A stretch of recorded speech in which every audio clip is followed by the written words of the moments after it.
Welcome back, folks, to Something Spoiled. Going to take a look at the new film, All the Money in the World. This film is directed by veteran and master filmmaker Ridley Scott, who has redeemed himself in my eyes this year because I was very upset at him for this year's earlier release of Alien Covenant. But All the Money in the World proves that he's definitely back on top of his game with this thriller/drama. This movie centers on the events that took place in 1973 with the kidnapping of the billionaire J.Paul Getty. His grandson, John Paul Getty III, is kidnapped in Italy and is ransomed for $17 million, which J.Paul Getty very publicly refuses to pay. The cast is very good, led by Michelle Williams, who is fantastic. Her performance does not overdo it with the grieving, anxiety-riddled mom whose child has been taken. She walks a very fine line between the appropriate amount of anxiety and a very driven and determined mother who is going to do anything within her power to get her child back. She ends up working very closely with J.Paul Getty's man, Fletcher Chase, played by Mark Wahlberg. He's kind of a fixer, a deal maker for J.Paul Getty, and he handles the security, and he initially starts to investigate the kidnapping, and he erroneously concludes at first that John Paul Getty III, or Paulo as he's called in the movie, has himself kidnapped just to get money out of the old man.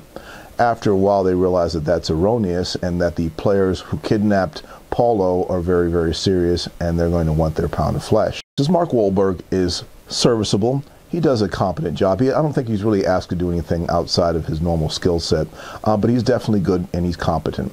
Charlie Plummer also plays Paulo. No relation to Christopher Plummer as far as I'm aware, but once again he is definitely competent. He doesn't have an undue amount of screen time. They kind of cut back and forth to him just to remind you that he has been kidnapped, but he doesn't have a whole lot to do until maybe later in the film. The performance to definitely talk about, aside from Williams, who is fantastic, is Christopher Plummer.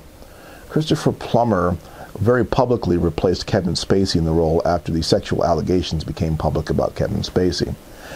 Christopher Plummer had, I think, maybe a couple weeks to shoot this, and if they hadn't told you that Kevin Spacey had the role first, you would have never known.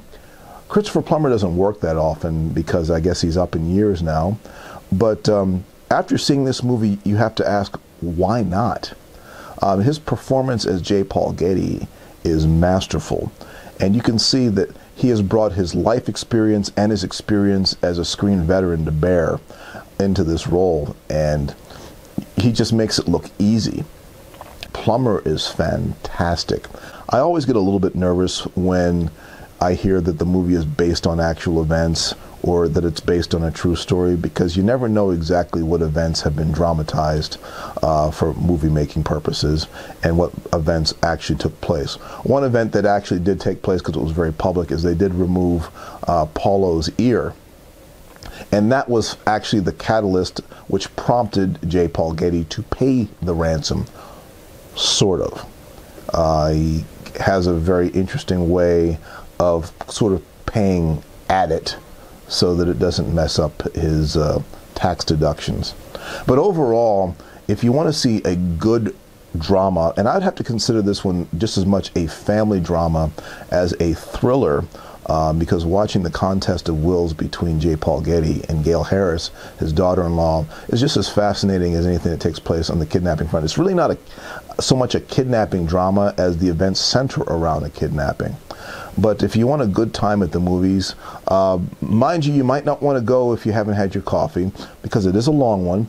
But if you want to see a good-looking movie, some good storytelling, then I suggest that you check out All the Money in the World. I'm going to give this one a good 4. It was definitely a fun ride, so to speak. But that is my opinion. If you feel differently, please leave your comments below, or if you agree, leave your comments below. And if you'd like to see more content here, please click that subscribe button, and you too can get spoiled. Hey, we'll catch you guys real soon. Got the review of The Shape of Water coming up. Take care.